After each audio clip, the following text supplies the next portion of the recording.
What is up, you guys? Welcome back to my channel, and if you're new here, just welcome. My name is Gemma Jade, but today we are going to be discussing why we don't mess with the Ouija board. Now, for Halloween, I am planning on doing a kind of Ouija board safety video, and it's going to be something fun, but it's also going to be something very serious because it took me years to learn how to use it and stay protected. Now, I've discussed the Ouija board and divination with you guys dozens of times or more. I always advise my clients and friends, and really anyone else who asks me, never to mess with the Ouija board under any circumstances. But in reality, there are many ways you could use it safely and keep yourself protected. It took me about, as I just said, 3 years to learn how to do this though. And in all honesty, now all I can do is get the spirits who come through to say hello and then immediately say goodbye. That shows me that what's coming through probably isn't good and can't handle the light that I'm blasting out. I'm good with that. I'm going to be doing also a short video on the history of the spirit board and Ouija board safety, like I said, once we get just a tiny bit closer to Halloween. For now though, let's have a look at some people who most likely, in all honesty, did not use the Ouija board properly and ended up having some pretty terrifying experiences. I'm laughing, but it's actually not funny. So, many people will tell you that the original Ouija board started as nothing more than a scary and somewhat silly game. This is because, at least from what I understand, that the first mass-produced Ouija boards did start out as a novelty item, a mere toy for anyone and everyone to purchase and bring right on into their homes. Mass production started in 1891 and was advertised as, quote, the wonderful talking board, end quote. It was a simple wooden board with some letters on it and a glass planchette. The spiritualist movement hadn't actually become a movement yet, but it would happen quite soon after, somewhere in the early 1900s. And I'm also want to do a video on the spiritualist movement as well. The Ouija board is the most prominent way to open a portal or door to the other side.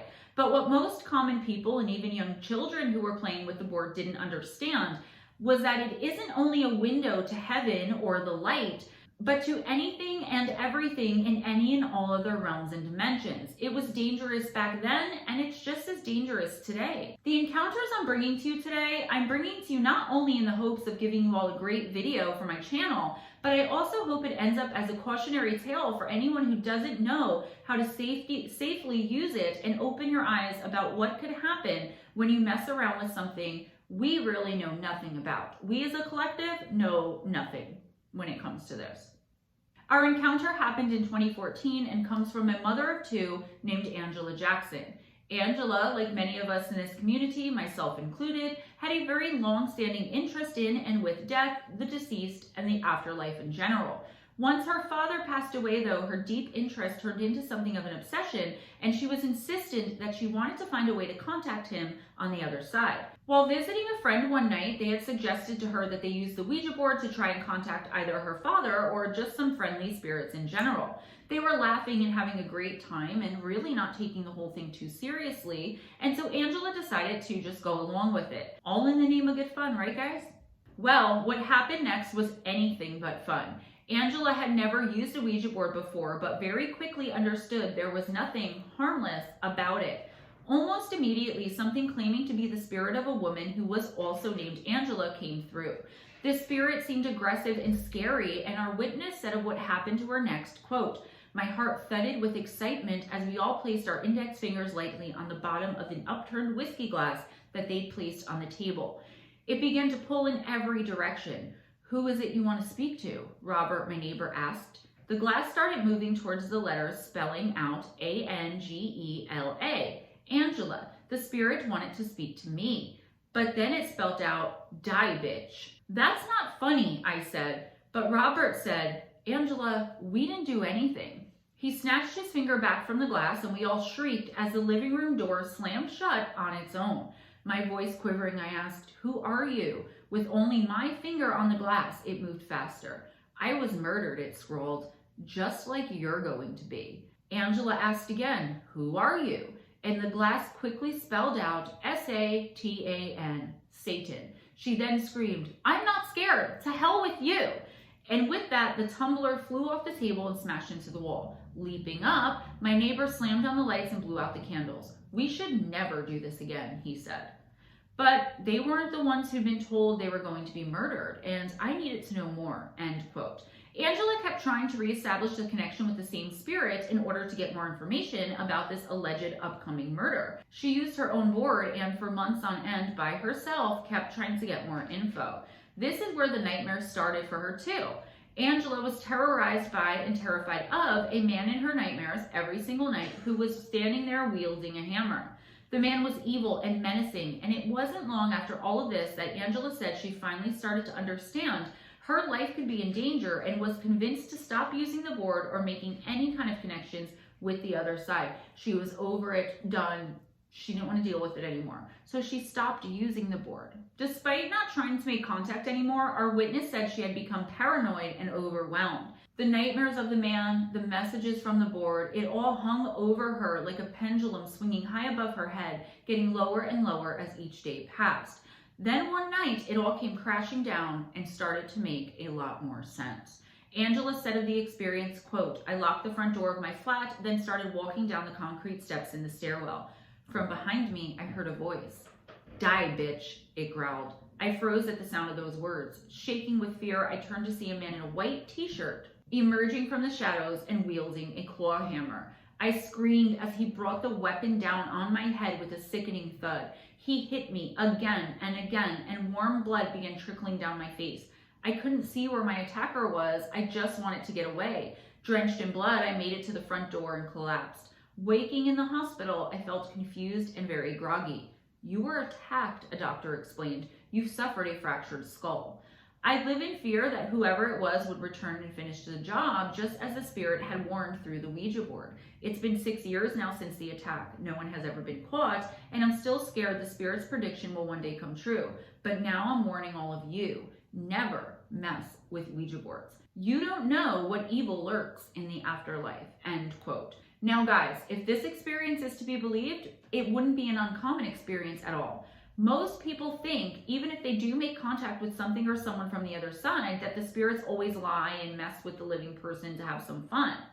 While this is true a lot of the time, it's like with anything else, hit or miss, and completely unable to be verified or known as truth or fact until the event actually happens in real life. Oftentimes it doesn't, but a lot of the time the evil that comes through will gleefully explain to a person in detail something horrible that is allegedly going to happen to them.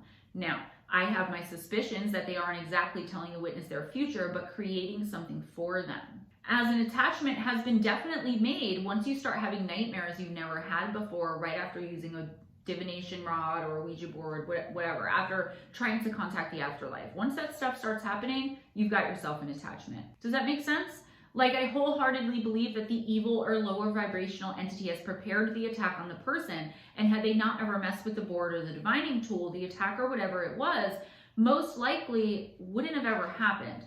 I believe this because I doubt very much if evil will warn you that evil is coming unless they are the ones orchestrating it.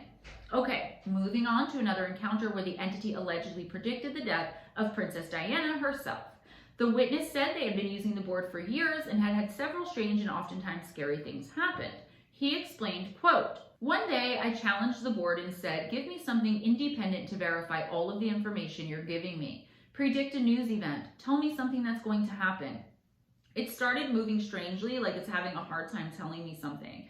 I'm paraphrasing here since it was a long time ago, but the exchange went something like this. D-I, D-I-E, D-I, D-I-E, D-I, D-I-E, D-I, D-I-E, die, die. I'm like, whoa, something nasty here telling me to die. Princess, die, die. Princess Di at the time was young and vital, so of course I was skeptical. Oh yeah, sure, she dies. How does this happen? Car accident. Yeah, right, like a princess could really get killed in a car accident. Where is this alleged car accident? Paris. Yeah, right. What the hell is Princess of Wales doing in Paris? Okay, so when is this going to happen? Ohio. I had a road trip to Ohio planned in the coming weeks, so sure, whatever. Princess Di will die in a car crash in Paris while I'm in Ohio. Yeah, right. I got to Ohio. I forgot all about it. It was just one of those weird Ouija sessions that happens every once in a while. A month or so later, I was in Ohio again. I came out into the living room and everyone was watching TV, glued to a news report. What? I asked.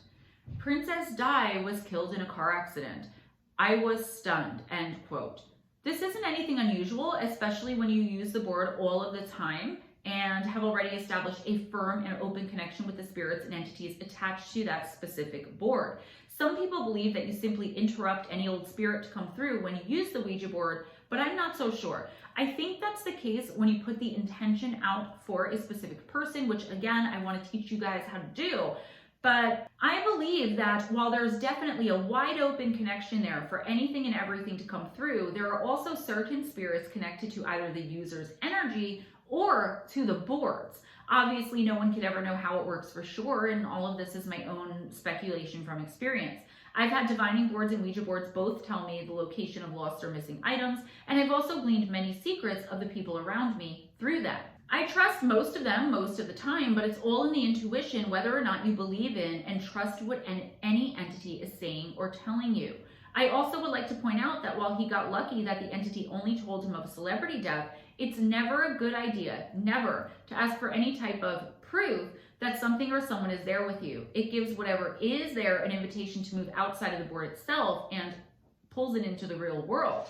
Our next witness said that he and his girlfriend Shelly had a similar experience. Shelly had a very close friend named Johnny who was suffering some sort of debilitating disease and or illness and was in the hospital, bedridden, at the time of this encounter. Shelly visited her friend as much as she could, and he was greatly improving and actually seemed like he would make a full recovery and be able to leave the hospital in no time. However, the Ouija board had some different information for them when they consulted it one night.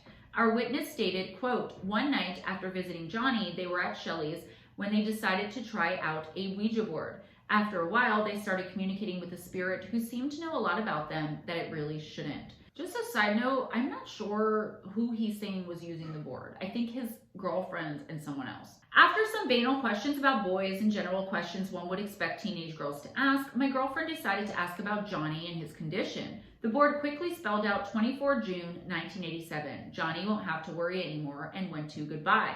My girlfriend and Shelly were so convinced that the board was giving them a date for recovery that they actually wrote the message down and sealed it in an envelope.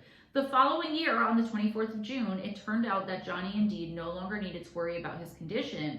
It was the day he died, end quote. Once again, death predictions should be taken with a grain of salt, and I would always question the intentions of any so-called helpful entities like that. It opens the door for possession when you befriend a random spirit. Does it always happen that way? No, but I personally wouldn't take a chance unless you have some sort of other abilities or further knowledge of what and or who you're actually dealing with.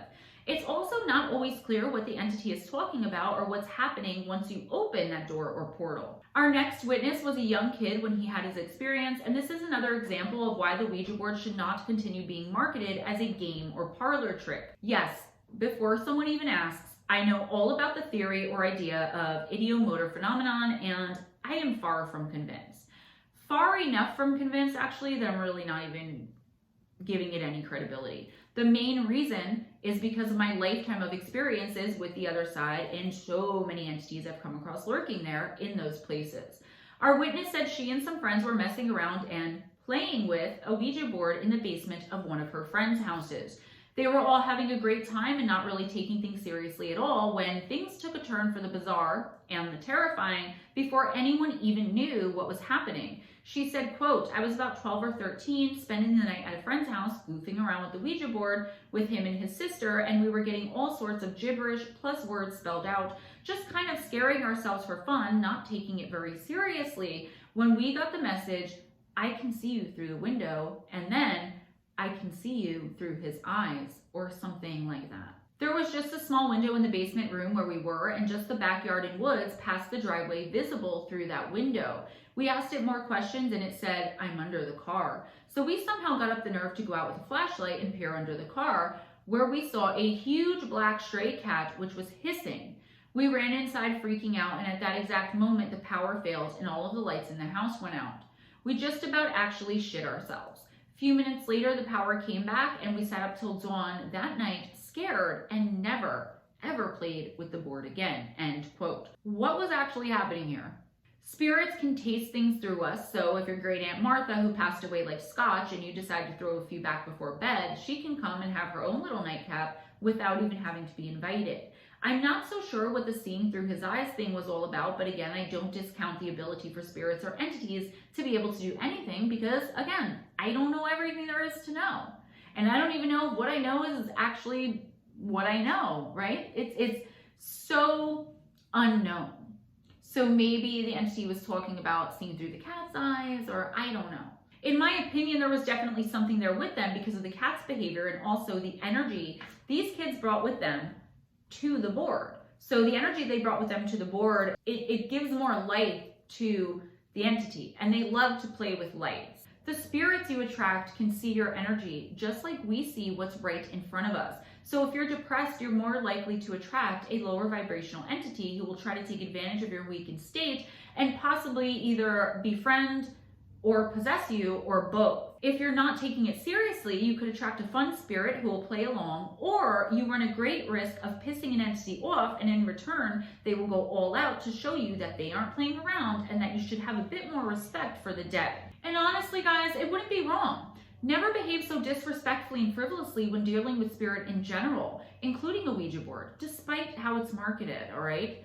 Have respect. I even did a video one time and this kid pissed on a gravestone and he was literally haunted by a demonic entity from that graveyard. So that was simply one example of how the entities in the board can come and interact physically in your world once you open that door. It all depends on the intentions of the entity, on the living person or people, and on how much power the entity has. But I reiterate, if you do not know how to use the board or other divining tools properly, then please don't even try to open the door. Don't try to lift the veil. Don't try. Our next encounter happened in an allegedly haunted house, and in my opinion, and I mean no offense, and I totally understand why someone who has an interest in such things would do this unknowingly by trying to use the board in a place that's already filled with so much history and energy. I don't understand why anyone would just randomly do that without knowing what they're doing, but I think that's just because of the things that I've experienced in my life. So anyway, our witness said, quote, "In high school, a couple friends, my friend's mom and myself, were talking about a local building being haunted. Soil conditioners that sell dirt, bark, and other landscaping goods, rumored to be the location of a murder years before. The mom worked there, so we decided to break out the board and give it a shot. I had never used one before, so I was skeptical from jump. The place is essentially a large warehouse with tall metal racks, think Costco or Home Depot, stacked with bags of dirt, manure, bark, and other things like large ceramic flower pots. The board glowed in the dark, so we kept all the lights off. As soon as it started moving around, I was freaking out already. We asked if something was there to let us know, and there was a loud bang that seemed to come from the rafters on the other side of the warehouse. Every question that followed was met with similar bang from various locations in the warehouse, sometimes close to us, sometimes far away. The last question asked was if it meant us harm, and the thing already on the no answer did not move.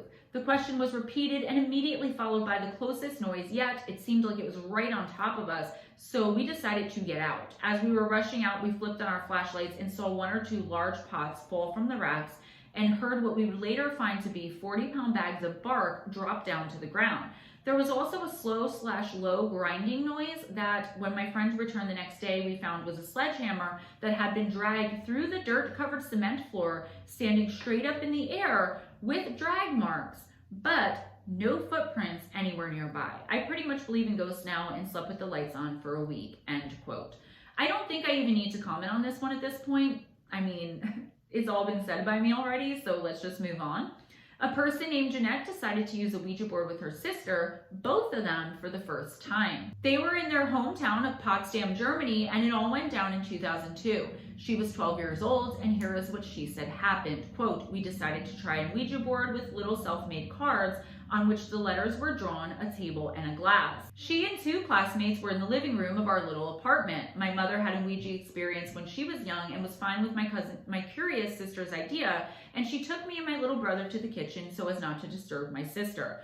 We waited for a few minutes there. I stared lazily at the door to the corridor. The door was mostly glass and I could see everything that was going on behind it. Then I saw a person walk past the kitchen. He could only have come from the living room and seemingly was headed for the exit. I was puzzled. First, the man was pitch black and as tall as an ordinary grown-up.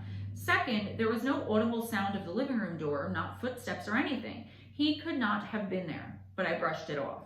I believe my mind was playing tricks on me. Then my little brother, who sat across from me, asked, "Did you see that shadow too?" I was astonished, and we shared impressions. Guys, this is from someone who's German, so it's a little... Shortly after that, my sister and her friends came into the kitchen and stated that the session just ended because the spirit left.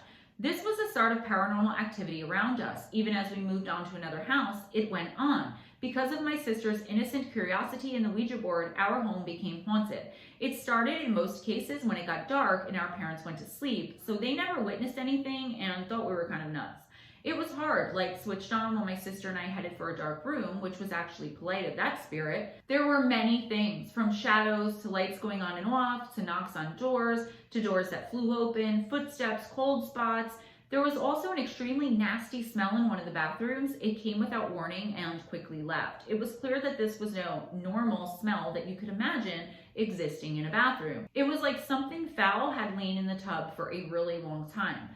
Once, something pushed on my mattress from beneath while I was lying on it and reading a comic. When we were 16 and 15, it all ended because we started to ignore every unnatural occurrence. We had no nerve or power left to stand any more of this game. Fortunately, the spirits cooperated and I haven't seen or felt any more paranormal activity, end quote. Most likely what happened here was whatever was attached to either the board or the home or even the girls themselves were able to pick up extra energy and connect to the reality outside of the board. Though the activity stopped, I am extremely skeptical that whatever that entity or those entities were left for good.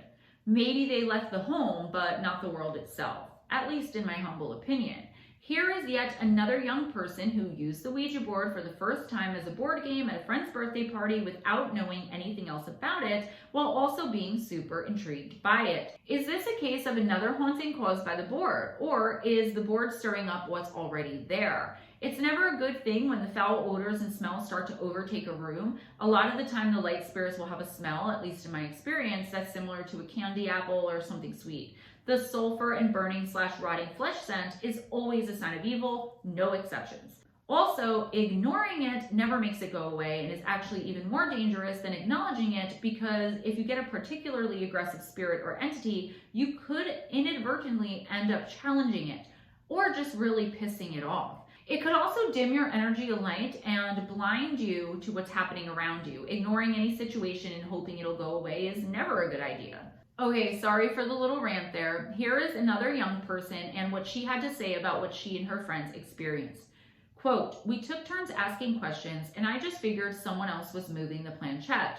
The other girls were pretty creeped out, but I wasn't until it answered a question for me that nobody else knows the answer to. To this day, I can't explain how that answer appeared or any of the other paranormal experiences that happened after we put the board away. I truly believe that we contacted something and that it stuck around. There were just generally a lot of small things, like footsteps above us when we were on the top floor. The door kept swinging open on its own, and the girl who lived there said it never did that on its own before the board. The creepiest part about it was that a bunch of us randomly woke up around 4 or 5 in the morning, and a few girls saw a black figure walking down on the street outside the window. Apparently, one of the girls had seen what they thought was the same figure with his face at the window on the second story earlier in the night." End quote. I believe I've said enough about all of this here, so let's just keep right on moving. In Perth, Western Australia, I don't know when, a boy who was 15 years old at the time reported having a very scary experience for the first time he ever used the board. The kid, who I'll call Jim, found himself somehow in a seance with some friends, and he admits he was extremely skeptical about all of it. And he was basically more than a skeptic. He admits to being like a complete and total non-believer. During the entire seance, he was sure it was his friend moving the planchette in order to keep things interesting, and Jim got very bored with the whole thing fairly quickly after they got started. Jim said the seance ended, and aside from the planchette spelling out a few random things and answering a few random questions, it ended pretty uneventfully. However, in the days after this supposed seance had happened, he started waking up in his bedroom in a cold sweat and filled with terror, fear, and dread every morning at 3:15 a.m. He described what he was feeling as, quote, total terror, end quote, and said that he knew somehow, deep down, that something sinister was lurking in the shadows of his bedroom and watching him. He claimed that the planchette from the Ouija board he had used with his friend days earlier somehow and completely without explanation had ended up in his bedroom. Jim had an overwhelming urge to use it, and things very quickly progressed from there. I'll let our witness explain it. Quote, I was certain that the glass was the reason for my sleepless nights. I once again disposed of the glass. However, I kept experiencing the same feelings, and once again, upon inspection, came across the same glass that I had already thrown in the garbage twice. This time I was determined to get rid of it, so I took it outside and smashed it on the ground. I continued waking at 3:15 a.m. to the minute every night without fail, and I started seeing strange dark shadows.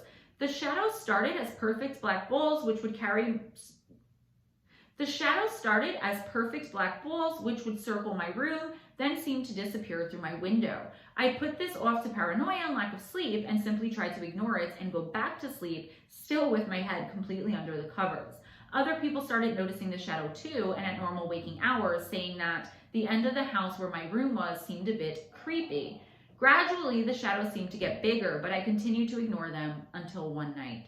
The family dog woke me again at 3:15 a.m. He was sitting next to my bed and he was making a crying sound.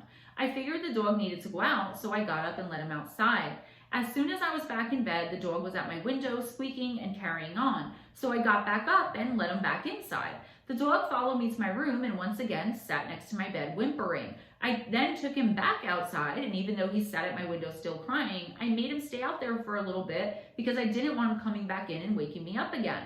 I eventually gave in and let the dog back inside. The bathroom light was on, letting light flood the hallway as I walked back to my room, and that's when the dog started growling. I moved closer to the bathroom door so the dog could see it was me, as I was worried he was growling at maybe my shadow. I called him to me as he was still growling and said, "Hey, it's okay, it's only me, come here, what's the matter?"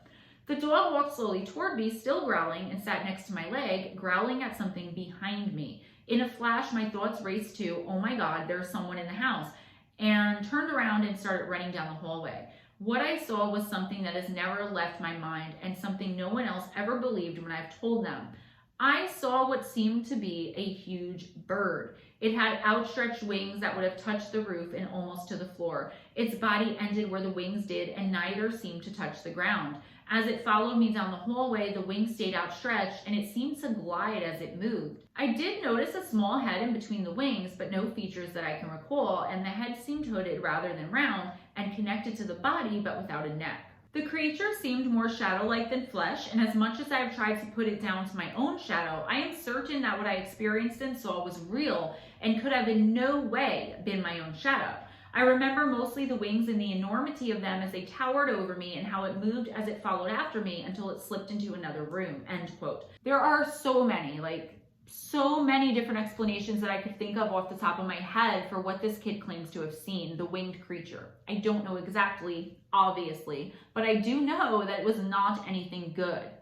Nothing that looks like that could be of love, light, and or peace. I wouldn't be surprised if either the house it happened in or Jim himself were haunted and overcome with and or by evil for the rest of his life. And if it was the house itself that remains haunted, then until someone eventually comes along and releases the being or creature back to wherever it came from. So basically, I don't know if it was him or the house, but this thing's definitely sticking around. I have no doubt that if I contacted him, which I have no way to do, but if I did, or contacted the current owners of that house, expecting that this story is true, right? One or the other or both would definitely still be haunted to this day, regardless of how much time had passed. More than likely, someone will eventually come along who is sensitive to such things and will find a way to deal with it, but I feel really bad for whoever lives there up until that point. A portal was definitely opened, and guaranteed this shadow being with wings is nowhere near all that was brought or invited in. That's all I have for you today, guys. Please give this video a big thumbs up if you enjoyed spending this time with me, if you enjoyed the content. All right, if you just want to see me smile, spread the love by sharing this video, and subscribe if you haven't already. In the description box, you'll find links to purchase my books off Amazon, Missing the Fae Theory, Encounters with Evil, 101 True and Terrifying Stories. If you want an autographed copy, please email me, GemmaJadeParanormal@gmail.com, before you make the purchase. My second edition for the Paranormal Press magazine, as soon as I receive it, which it's at the other house, I'll give you guys the link for that. And also, if you'd like an autographed copy of that one or the other one that I did that I showed you guys that was amazing, let me know. Hit me up through email. If you have any encounters with the supernatural, extraterrestrial, paranormal, otherworldly, etc., let me know. I am trying to put together listener encounters 16, but like I said, guys, bear with me while I set up my space here as I move. Moving is always really, really hard. Not easy with everything going on, but again, I just want to say thank you for the love, light, peace, support, the inspiration, the motivation you guys give me when I don't have it to stay focused and stay on point and stay on track and to keep doing me and to keep striving for better regardless of the evil that surrounds me at all times. If you'd like to make a donation, please consider PayPal or Cash App. Those links are in the description box. You can send me a gift, Amazon wishlist gift link. And if you donate $20 a month or more, either through PayPal, Cash App, or Patreon, that's down there too, but they're getting crazy with like taxing and all that stuff. But if you donate every single month, regardless of how you do it, $20 or more, I will send you every single month a personal intuitive oracle reading, a full one remotely on me as a thank you. Also, for the entire month of October, when this video is coming out, I am doing the remote personal intuitive oracle readings, full readings at half price. So instead of $40, they're $20. I've got 50 slots. They're almost filled up. Email me, again, GemmaJadeParanormal@gmail.com. If you want one, you can pay through PayPal or Cash App. Also, on November 6th, I am going to be on Disembodied Voices on the Powerflix network. If you don't have Powerflix, or if you don't want to pay as much as it is a month, which it's a lot, don't get it yet. I will let you know when. Get it so you can watch me, a 2-part episode for season 3 of Disembodied Voices on the Powerflix network. I am so excited. If you're going to be in the New Jersey, Sussex, New Jersey area on October 26th, please come to my book signing. I am hoping that my costume gets there in time. I am going to be a steampunk princess. I'm going to have merchandise. I'm going to have crystals, sprays, oils, take pictures with everybody, sign some books, sell some books and merch, and just have an amazing time. I'm going to do 1-card readings. It's book signing and paranormal night with Gemma Jade. So if you're in the Sussex, New Jersey area, hit me up, GemmaJadeParanormal@gmail.com. You don't need tickets, just come right on in. A lot of my family's going to be there, friends.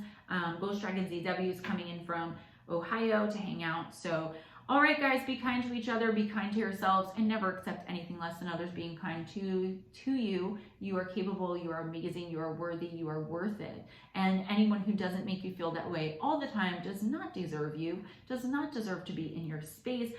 They're just a waste of your energy. All right, baby? If you need me, hit me up, GemmaJadeParanormal@gmail.com. Always go in grace. Smile at a stranger. Thank you guys from the bottom of my heart, and I'll see you next time. Bye.